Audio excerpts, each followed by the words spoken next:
जोरों पर है। सोशल मीडिया से लेकर सड़कों पर लोग ईवीएम का विरोध कर रहे हैं। इस पूरी बहस में आम आदमी ही नहीं, नेता भी शामिल हैं। यूपी चुनाव के नतीजों के बाद ये चर्चा गर्म हो गई है।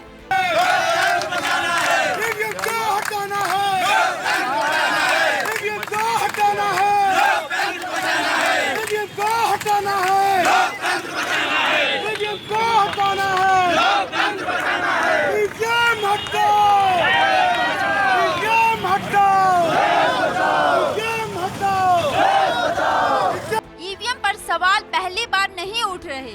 बीजेपी के सांसद और पीएम मोदी के करीबी सुब्रमण्यम स्वामी ईवीएम का विरोध कर चुके हैं और ईवीएम के खिलाफ कोर्ट भी जा चुके हैं। इलेक्ट्रॉनिक्स वोटिंग मशीन जो बनी है उसमें जो माइक्रो कंट्रोलर है वो कौन बनाता है? वो जापान बनाता है, जापानीज कोई कंपनी बनाती है। तो मैंने उस जापानीज कंपनी को कांटेक्ट किया कि जो आप माइक्रो कंट्रोलर हमारे ईवीएम में लगाते हैं, क्या आप अपने जापान के कंपनी में भी, जापान के ईवीएम में भी लगाते हैं? तो उसने कहा हम कोई पागल हैं, हम तो ईवीएम नहीं उपयोग करते हैं, हम तो बैलेट पेपर में ही चलते हैं।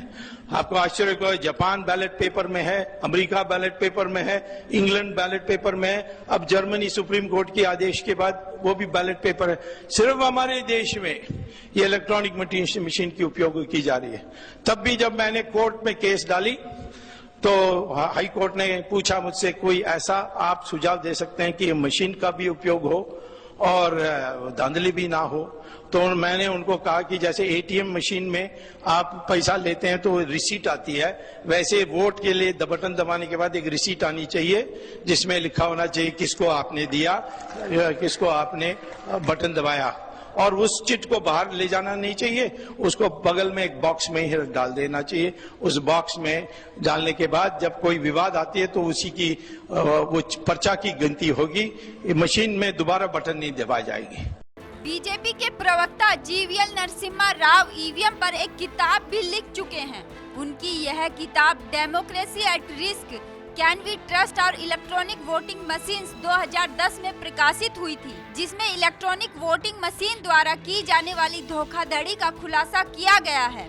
इसकी प्रस्तावना लाल कृष्ण आडवाणी ने लिखी है और इन दोनों ने मांग की है कि दुनिया के तमाम विकसित देशों की ही तरह ईवीएम से मतदान बंद कराया जाए।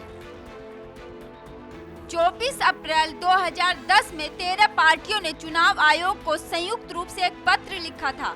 इसमें उन्होंने कहा था कि देश भर में ईवीएम को लेकर सवाल उठ रहे हैं, ऐसे में इस पर विचार होना चाहिए।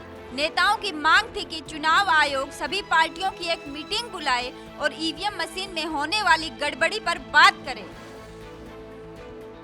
इस पत्र में उन्होंने जर्मनी, आयरलैंड, हॉलैंड और अमेरिका में ईवीएम बैन किए जाने का हवाला दिया था। उन्होंने लिखा था कि ये देश सिर्फ इसी वजह से ईवीएम का इस्तेमाल नहीं करते क्योंकि ईवीएम में हेरफेर करना संभव है। इस पत्र में 13 बड़े नेताओं ने हस्ताक्षर भी किए थे।